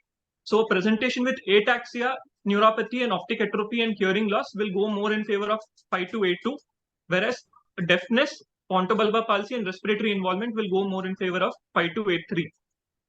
So there are a few cases showing our experience with BVVL. So this is the first patient had severe bifacial weakness, severe tongue atrophy, and bilateral profound foot drop. And the patient 2 had severe tongue atrophy with fasciculation and severe wasting of small muscles of hand. And here is the MRI of the patients showing flare hyperintensity in the periventricular white matter and posterior predominant hyperintensity in the cervical spinal cord. So this is a brief video of a patient with SLC 5283.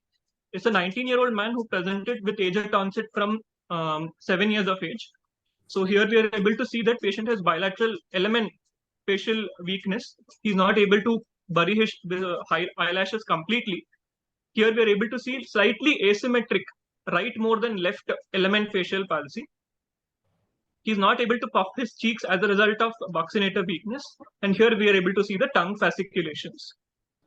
This shows that on closing eyes, he has significant unsteadiness, showing that patient has a positive rhombus. And the last is cerebellar ataxia by finger-nose finger incoordination. So the treatment of BVVL is with riboflavin. Dose ranges 10 to 50 mg per kg per day, can lead to clinical stabilization and improvement. There is no metabolic biomarker to assess the response. Early start of treatment is associated with better improvement. Prolonged disease may result in irreversible damage as it is a neuronopathy. So take-home messages, it is critical to consider BVVL in this differential diagnosis of patients with SNHL, weakness, wasting, ataxia, and neuropathy. Riboflavin supplementation should be initiated immediately while awaiting genetic confirmation. So these are my acknowledgements. Thank you.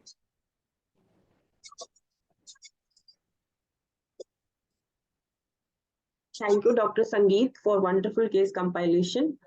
I invite Dr. Hansashri for her comments. Thank you, ma'am. Actually, when we see a child with sensory neural hearing loss, we'll have a vast range of differential diagnosis, but this is one among the treatable causes.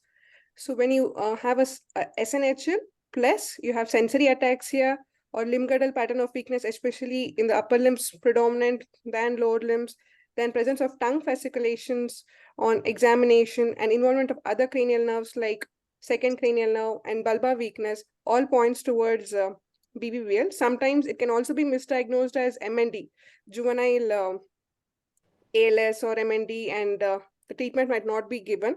So sensory neural hearing loss is the clue here. So whenever you see a child with a new onset or acquired sensory neural hearing loss, try to evaluate. And because it's once treated, probably there is always improvement in the motor ability and the motor strength. SNHL, there has not been much improvement. There are also reports of cochlear implantation in these children. So one of the treatable disorders, and riboflavin is also easily available. So one must think of this possibility when you get a child with these symptoms. Thank you for the opportunity. Thank you, Dr. Hansa. What is your experience regarding long-term outcome of these? Like, how do they complete recovery or incomplete, or they have persistent? That's what I'm saying. Hearing loss was not improved, whereas there was improvement with regards to the motor instability or the weakness. They had ataxia. There was improvement in that part, but that the impairment with regards to the hearing was not improved. We can have expert comments here, Dr. Kalra ma'am. I think very interesting, and very interesting for us to keep in mind for such patients. It's really an opportunity of treatment. Absolutely agree, ma'am. Dr. Purani, do you want to make some comments or suggestions? Okay, so we may proceed with the fourth case, which is presented by Dr. Ashwin Sardesai. He's presenting the spectrum of BVL, and I request him to keep it to the short presentation as we have overshot the time. Yeah, so I'm presenting a case of a adolescent girl who stopped smiling, guided by Dr. Mahesh Kamte sir, who is my professor from Jawaharlal Nehru Medical College, Belgaum, Karnataka.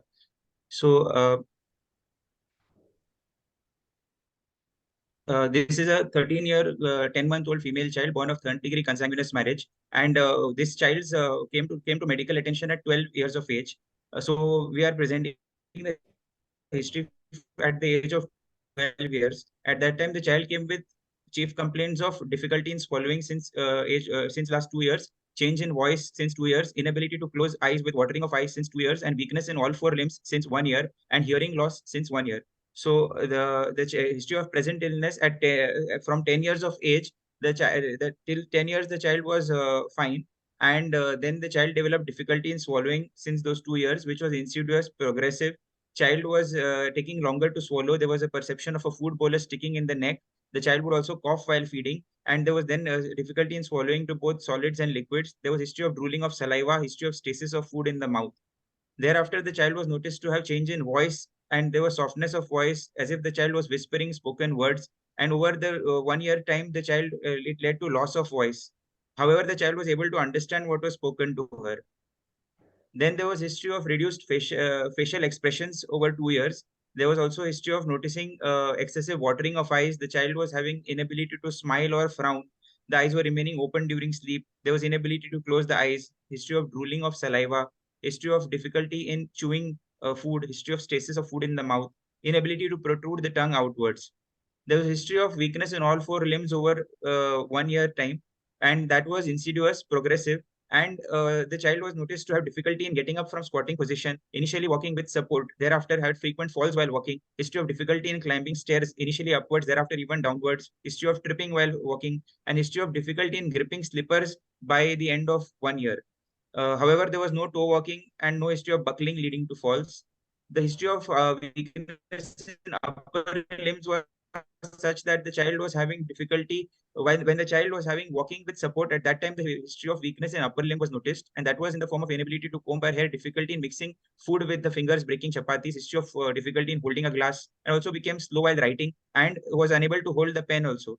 And at this time, the child was noticed to have thinning of muscles of both hands over the past 1 year.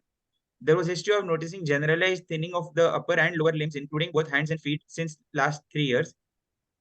But however, there was no history of noticing any involuntary twitching movements of the muscles and no painful muscle contractions.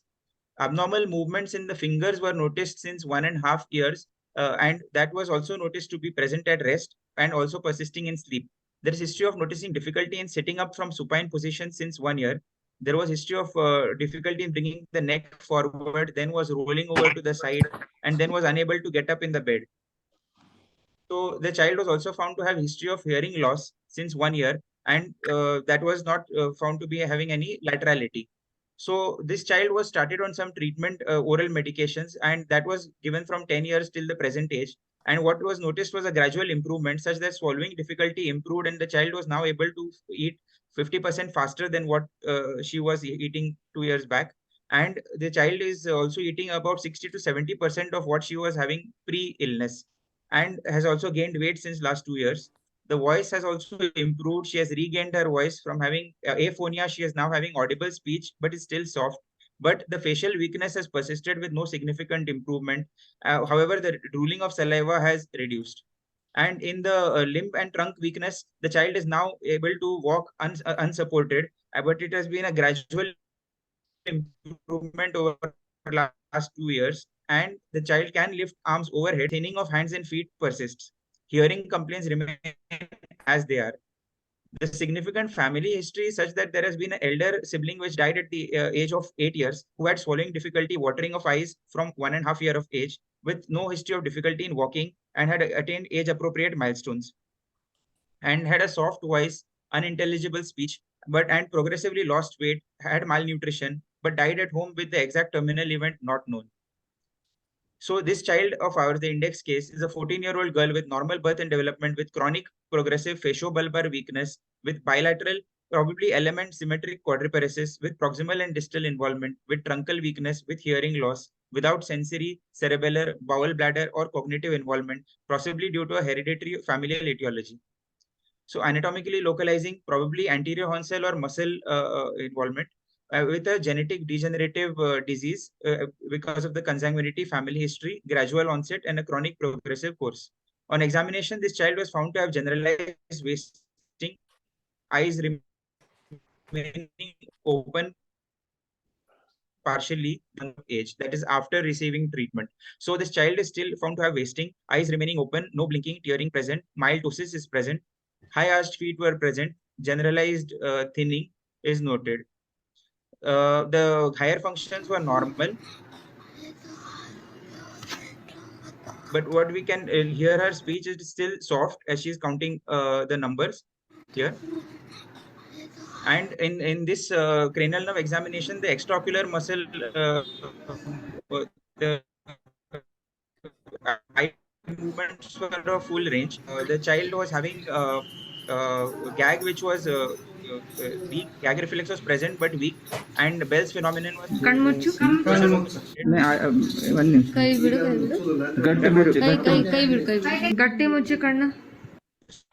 So she's trying to close her eyes, but she's unable to. There is Bell's phenomenon noticed. When she attempts to show her teeth, she's hardly able to show them. And when she also attempts to blow her mouth, she is unable to do so. She's trying to, but she's not. And this is she's trying to protrude her tongue, but barely able to bring it out. So other was the 12th nerve, where the child was noticed to have tongue atrophy and also found to have tongue fasciculations, as seen in this video. On motor system examination, there was significant wasting, distal muscles especially, both the thenar and the hypothenar eminences and in the introchai. And there was hypotonia noticed in all the limbs. And in the power examination, however, currently the power was noticed to be 4- at all the joints, and except for the distal muscles. And we can see that she's able to get up now very easily from the squatting position. Neck flexion weakness is still present, and small hand grip is poor, and weakness of small muscles are noticed to be present. And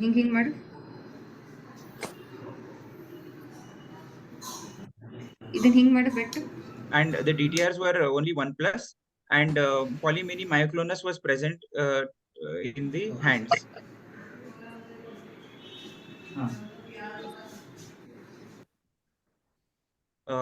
There was no any cerebellar signs present, and some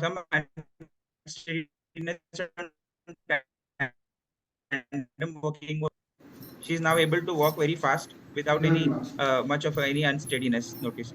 So the diagnosis of this child is a 14-year-old girl with intact cortical function with bilateral symmetrical and SNHL with pontobulbar weakness with chronic progressive element quadriparesis with wasting distal and proximal with truncal weakness without sensory cerebellar bowel bladder or higher mental function involvement with gradual significant improvement due to an anterior horn cell disorder of genetic etiology, probably BVL or Madras motor neuron disease. Other differentials which were considered included initially cervical cord lesion tumor, but however the bulbar symptoms and the no history suggestive of any spasticity, no sensory went against it. FSHD was also considered initially, but there were no cramps, no muscle stiffness or pain, but the bulbar involvement wasn't going in favor, and the progression was relatively rapid. And juvenile Tay-Sachs disease, dysarthria, dysphagia, weakness went in favor, but there was no ataxia, no history of spasticity or dystonia, and cognitive psychiatric features were lacking. Mitochondrial disease was suspected in view of cranial nerve and weakness and the hearing involvement, but the late onset, slowly progressive, and no intermittent worsening went against it. Juvenile Niemann-Pick's was thought of because of dysarthria, dysphagia, but no ataxia, dementia, or seizures, and no spasticity was present. And multifocal motor neuropathy because of the weakness, muscle atrophy, but went against it. So on investigation, we found that MRI was normal, and the NCV was showing the sensory velocities to be normal. However, CMAP amplitude and motor conduction velocities were reduced moderately in the upper and lower limbs, and EMG showed spontaneous activity in the form of positive sharp waves with fibrillation and fasciculation, and large polyphasic MUAPs were noted.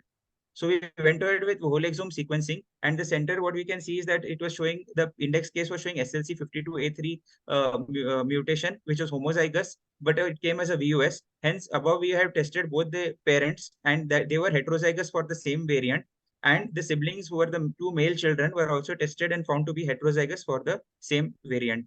So the diagnosis of BVVL was confirmed. I will stop here my presentation. Thank you.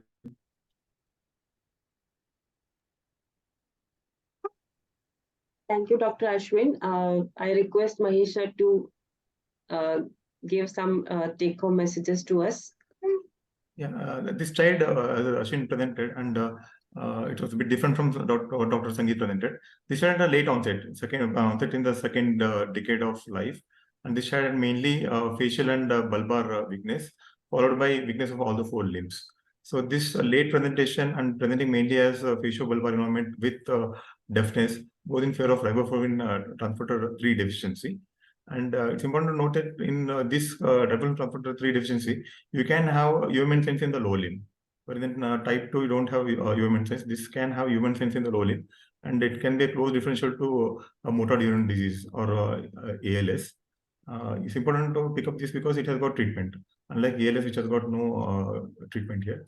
In our case, because there's a delay of almost 2.5 years of delay in starting treatment, the response was not that dramatic. Had we diagnosed it early, we could definitely preserve the muscle bulk, and even the strength in the upper limbs could have been preserved. As Roshin told, there is no much improvement in deafness, but in all other parameters, she improved. She's almost bedbound. Now she's able to go back to her school. She's able to do all her activities. She has almost stopped speaking, but now she's able to speak with a soft voice. And with treatment, I think I presume the child will improve further. And as Dr. Sangeet mentioned, the dose varies from 10 to almost 60 mg per kg per day of riboflavin. So we need to increase the dose of riboflavin and reach up to the maximum so that we get a good response to treatment. Thanks, Renu.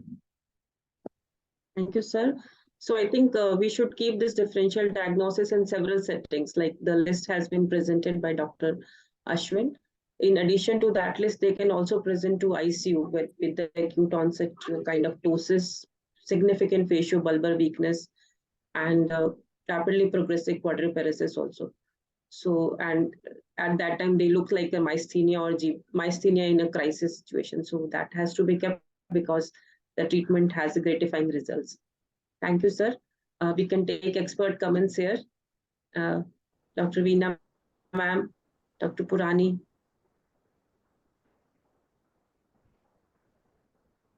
Dr. Lima Pauline, Dr. Rashmi Kumar, Dr. Veda. Excellent presentations by Dr. Mahesh and Dr. Hansashri's teams. I've never seen a BVAVL in Kuala Lumpur itself. But yeah, vitamin B2, very important to think about because it's easily treated. Yeah. Thank you. Thank you. Yeah, nice Very presentations, very nice presentations. And always we have to think about this riboflavin transporter deficiency in such a wide spectrum of illnesses. I agree, Dr. Lima. Dr. Rashmi, very important to keep these things at the back of one's mind. I wonder if you people also see vitamin B12 deficiency presenting in other ways apart from just tremor syndrome and all that. Do you see it? Because that's another thing which is so easily treatable. The B12 also has myriad manifestations, yes. Yeah, it's supposed to. Yeah, it does have. Anybody from the panel wants to come in? Gurpreet, Prashad, Ansa, Inder? Anybody? Dr. Rajesh? No, nice presentation. A lot of good cases and very good learning. Thanks to all the all the residents who presented and all the supervisors for sharing the information. Thanks. Gurpreet, anything? No comments, ma'am. Very nice cases, definitely. Prashant?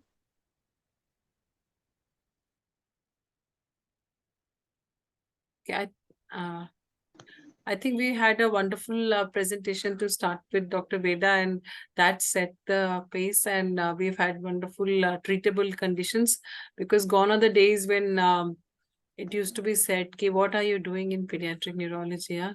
What are you treating? I mean, it was happening. Dr. Kalra and Dr. Rashmi may remember that. I mean, and it was, so I think it's important that you have to keep a high index of suspicion, and I think even in the day of genomics, a history and examination and a guided investigations are still important in our countries who are resource constrained. Yeah, I think thank you very much, and thanks the Neuromuscle team, and thank you Asmita for helping out, and hand over to Mahesh to make the opening for the next month with the next the next SIG. But you can wait and watch, and your Neuromuscle will come with some programs and some continued education series and something many more. So they're not going into oblivion. It was just that they took the Wednesday series on. Yeah.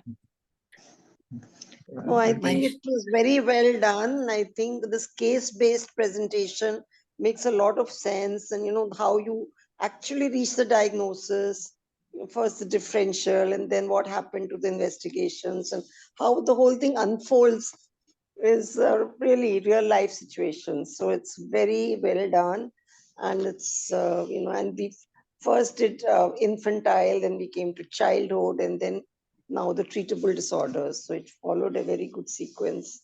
So very well done. Congratulations to the whole group.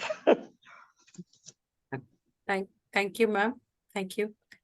Mahesh, you can say good night. And thank you, Dr. Purani. I think something parting message. I know it's past midnight and you are trying to stay up. Yeah. Anything, Dr. Purani? And so I'm fine, because tomorrow is a public holiday. It's our national day tomorrow. Okay. In Malaysia. Yeah. Okay. Thank you so much for the opportunity, and Thank very you. grateful to see all these cases. Thank you so much. Mahesh, can Yes, close. I thank all the participants for their active participation. I thank all the presenters and their mentors for guiding the students. And we had a very nice 4 treatable neuromuscular illnesses. And as I told, this will be the last session from the neuromuscular SIG. Starting from next Wednesday, the neurometabolic and neurogenetic SIG will be taking over. I'll be updating on both WhatsApp and by email the next program. I expect similar participation next week also. Thank you. Yeah. And keep all your Wednesdays free. So all Wednesdays you're going to learn something. Yeah. Thank you so much. Thank you. Good night. Thank you. Good night. Good night, ma'am.